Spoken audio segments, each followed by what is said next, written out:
Are you a medical resident, fellow, or attending physician relocating to Metro Detroit? Worried that your medical school debt is going to keep you from getting approved for a mortgage?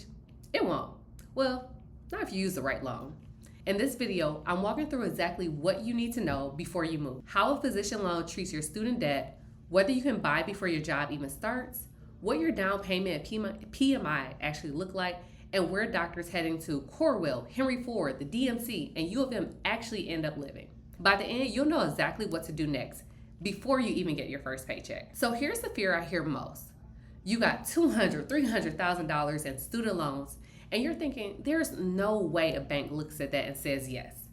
A regular conventional lender would look at your debt to income ratio and probably say no. But Michigan physician lenders, so think Huntington, Fifth Third, DFCU Financial, they underwrite doctors differently. It's called portfolio underwriting. And if your student loans are deferred or in forbearance for at least 12 months, they just leave that debt off your application completely. And if you're already in repayment, they base your debt to income on your actual income-driven repayment plan, not the giant total balance sitting on your loan statement. So that number that's been stressing you out, it's not the number your lender actually cares about. The next big question I get a lot is, can you actually buy a house before your job even starts? Yes, and so honestly, this surprises most people. You don't need pay stubs in hand. You can close on your home up to 90 days before your official start date.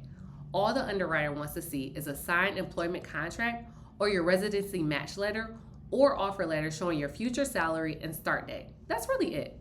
So instead of scrambling to find housing after you start your new job, you can be fully moved in and settled before your first shift. Now, let's talk money, because this is where people get pleasantly surprised. For a primary home in Metro Detroit, you can get 100% financing, so zero down on loan amounts up to about $1.5 million, depending on the lender. And you're not paying private mortgage insurance either.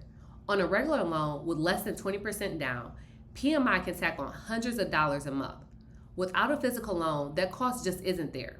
Oh, and if you didn't know, PMI stands for Private Mortgage Insurance, which is an additional fee that's added to your monthly mortgage payment if you put down less than 20%. So you keep your savings for moving costs, furniture, or whatever you actually need, instead of handing it over for a down payment or PMI. Okay, let's get into where people actually live, because your commute should match your life. Those that are headed to Henry Ford, Maine, or the DMC, those residents and fellows love Midtown and Brush Park. It's walkable, close to campus. There are plenty of newer luxury condos. And once attendings settle in, a lot of them move toward Palmer Woods or the University District. It's still close by, just a bit more historic and spread out. Headed to University of Michigan Health in Ann Arbor, and I must throw in a Go Blue.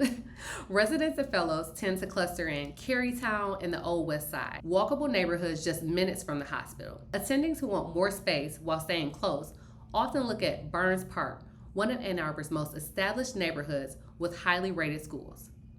And if you want a shorter commute with more of a suburban feel, Dexter and Saline are both popular, especially if you're starting a family. Now let's say you're going to Corewell in Royal Oak or Troy. Royal Oak, Berkeley, and Birmingham are your spots. Oh, and I can't forget Troy. If you're a resident at Corewell, Royal Oak, and you're living in Berkeley, you can get to work in about 7 minutes without ever touching the highway. And if you're headed to Trinity Health out in Livonia or Ann Arbor, you'll want to look west. So let's think Northfield and Plymouth. Great school districts and easy highway access if you've got a longer drive ahead.